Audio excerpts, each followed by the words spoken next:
Baboon versus Bonobo. Who would win? Great apes, old world monkeys. There are so many similarities, so many differences. Which group would be the more dominant? Or better yet, shall we take a representative from each group? Try to make a fair fight, but see who wins. We will take the baboon in one corner, and we will have the bonobo in the other corner. This is the battle we will lay out for you. These will be the two contenders. So if it's a baboon versus a bonobo, then who would win? Monkeys and apes. We're going to start by meeting the contestants and learning more about them. There's a lot to learn about them both, and quite honestly, a lot of people get confused when it comes to the difference between many monkeys and apes. So before we even dive into the specifics of baboons and bonobos, maybe we should do a little exploration with monkeys and apes. What's the difference between a monkey and an ape? How can you tell the difference? You might not know. There are many kinds of monkeys and apes, so what's a good way to distinguish the types from one another? A quick way that many people will use is to look for a tail. Apes do not have tails. Most monkeys do. So if you see a tail, you know it's a monkey. Additionally, apes only live in Africa and Asia. Monkeys live in Africa and Asia, but also in Central and South America. There's another good indicator. Monkeys' arms and legs are similar in length, but when it's an ape we're talking about, their arms are much longer than their legs. Now, this one may not show up if you are observing, but it's been determined that apes have more advanced cognitive ability than monkeys. So maybe if you're watching for a while and you notice the animal you're watching is far smarter, you might be watching an ape. The reason we often confuse monkeys with apes and all the different species within both groups is because both monkeys and apes are primates, just as we humans are. So they're all under the primate umbrella. We're all a little alike, aren't we? Now that we've gotten that out of the way, it's time to get to know the battlers. The baboon. We're going to start with the baboon. Now, baboons belong to the group of Old World Monkeys. So yes, our first battler is a monkey. Now, there are actually 6 different species of baboon. There is the Kinder baboon, the yellow baboon, the olive baboon, the Guinea baboon, the Hamadryas baboon, and the Chacma baboon. These 6 baboons all inhabit Africa, but they all inhabit different areas of Africa. Some are in southern Africa, some in central Africa, some in eastern Africa, and so on. They vary in size as well, and it is the Kinder baboon which is the smallest of the 6. So let's not take the smallest one for our battle. The largest of the 6 is the Chacma baboon. We're going to choose this particular baboon for this sake. A male Chacma baboon can be up to 47 inches in length and weighs about 88 pounds on average, but some have even been recorded at 99 pounds. It is not only the largest baboon, it is one of the largest monkeys in the world. In fact, most say the mandrill is the largest monkey alive. However, if you go off of total length and average body weight between the sexes, it would be the Chacma baboon. The Chacma baboon is found in southern Africa, countries like South Africa, Lesotho, Eswatini, Namibia, Botswana, Zimbabwe, Mozambique, Angola, and Zambia. Now, one noticeable characteristic about baboons in general is that they all have a long dog-like muzzle, and not unlike a dog, they have powerful jaws that feature sharp canine teeth. It's almost an impressive hybridization between a monkey's body and the mouth of a dog. When you think about that combination, it could be quite dangerous. They're omnivores, so they aren't strictly eating plants. They use those sharp teeth for eating meat as well, and attacking. There is a hierarchy within the baboons. It should be respected, but it is often tested. Baboons often fight over females, over food, over resting spots, and when the baboons are close in rank, the fights can get serious, and those bites would hurt. Just ask the rodents and birds that often fall prey to the Chacma baboon.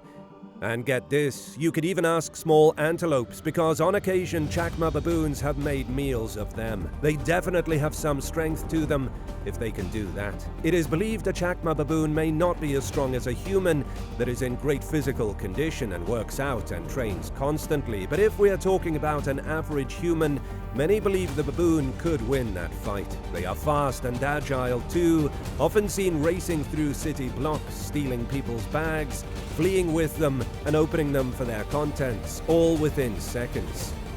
Baboons are largely terrestrial animals, but they do move through trees if need be, and they will sleep in trees for safety. They've even been seen using trees as cover when predators like cheetahs come through their territories, and then jumping down and circling the predator like a small army and chasing them off. Yes, the baboons are so scary, they have indeed chased cheetahs away. So it sounds like you wouldn't want to be a cheetah and face a group of baboons. It also sounds like you wouldn't want to be an average person facing off against one baboon. But what if you were a bonobo? The bonobo. Now we move on to the bonobo. The bonobo is not a monkey, but in fact a great ape. The bonobo is sometimes also called the pygmy chimpanzee, due to the fact that it, at times, can be smaller than the common chimpanzee. However, that is far from always the case. In fact, their arms tend to be longer than the common chimpanzee, which may make their size seem smaller. They do often weigh less than chimpanzees. Male bonobos, on average, weigh about 99 pounds. They'll be 75 pounds on the low end, and many of them reach weights of up to 130 pounds. They're usually about 33 inches long, so just short of 3 feet, and when standing upright, the males are about 3.9 feet tall. Bonobos look quite similar to chimpanzees, but have smaller heads, and they tend to be a bit slimmer all around. But that's just in comparison to a chimp. They are by no means a small ape. The bonobo, along with the chimpanzee, is actually the closest relative to humans. Bonobos are both terrestrial and arboreal, so they are extremely comfortable in trees. Usually when they walk on the ground, it's been observed that they do 99% of their walking on all fours. However, it has also been observed that when in captivity, they often change this and will walk more often on only their hind legs. As opposed to about 1% in the wild, they may walk on their hind legs anywhere from 3 to 19%, especially when food is provided. It's an interesting development and shows their adaptability to different surroundings. Bonobos live in Central Africa, predominantly in the rainforests of the Congo Basin, staying near rivers such as the Congo River, the Zaire River, and the Lomami River. Now, bonobos also have hierarchy in their groups and families, but it is much more peaceful than that of most other primates. There tends to be a lot less fighting and aggression present with bonobos in comparison to other primates. They are omnivorous frugivores, so most of their diet comes from fruit. About 57% of their diet is fruit, but they also eat leaves and honey. They will eat eggs if they can find them. They'll eat small rodents like flying squirrels, and when they can find them, they'll even eat duikers, small antelope in the region. But there is a darker side to these seemingly peaceful primates. They've also been known to consume lower-level primates on rare occasions. In fact, several claims of cannibalism of dead infants exist, and other claims of cannibalism in which researchers aren't certain the infant had died of natural causes first. Bonobos are amazingly strong, most likely stronger than humans in most scenarios. This is especially true when it comes to explosive tasks. They have explosive movements and fast twitch muscles. The power they can exert in an instant is unmatched by humans. And though it is believed they are largely peaceful, there are moments when a new group of bonobos closes in on one group in their territory, and things can get violent. They can display aggression if they feel their territory is being moved on, whether by another bonobo or any other primate. A fight could easily break out, another battle a human would not want to be in. But we aren't pitting humans against baboons or bonobos, thankfully. No, we are pitting baboon versus bonobo. So if it's monkey versus ape, baboon versus bonobo, who has the edge? Who will come out victorious? The showdown. It's finally time. The bonobo of Central Africa versus the chacma baboon of Southern Africa. Though they've likely never crossed paths, there's a chance bonobos have crossed paths with other baboons, just not the biggest baboon on the planet. So if we manage to get them in the same place, somewhere on the continent of Africa, how's it all going to go down? Well, the bonobo has the weight advantage. Their average weight is about 99 pounds, which is as heavy as a chacma baboon will get. Bonobos can get well over 100, so they'll be able to push the baboon around with their girth. However, the baboon will have the size advantage, being longer. That could be helpful, Then again, imagine one primate weighing less but being longer.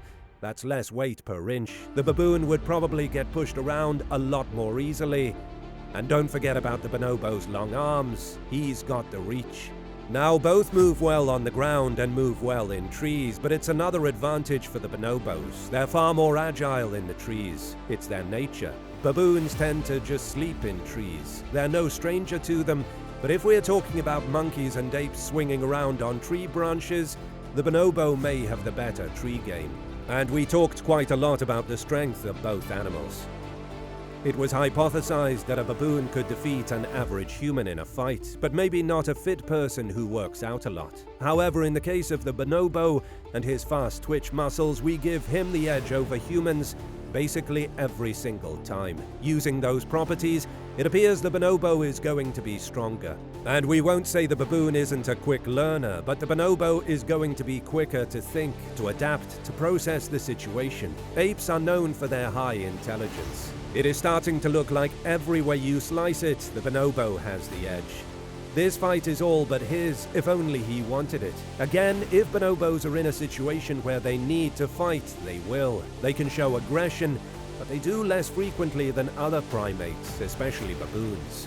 This is the baboon's one ticket to a win in this battle. The baboon needs to allow his aggression to carry him to victory, because it is very possible the baboon may jump to aggression faster, so much faster that he gets an incredible jump on the bonobo.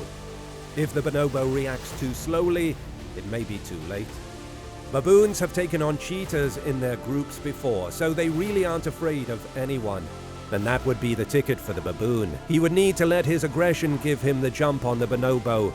If he swings first and fast, he could defeat the bonobo. But it appears that's likely the only way he takes the fight. If the bonobo is given time to react and assess the situation, he will likely overpower and outsmart the baboon around every corner.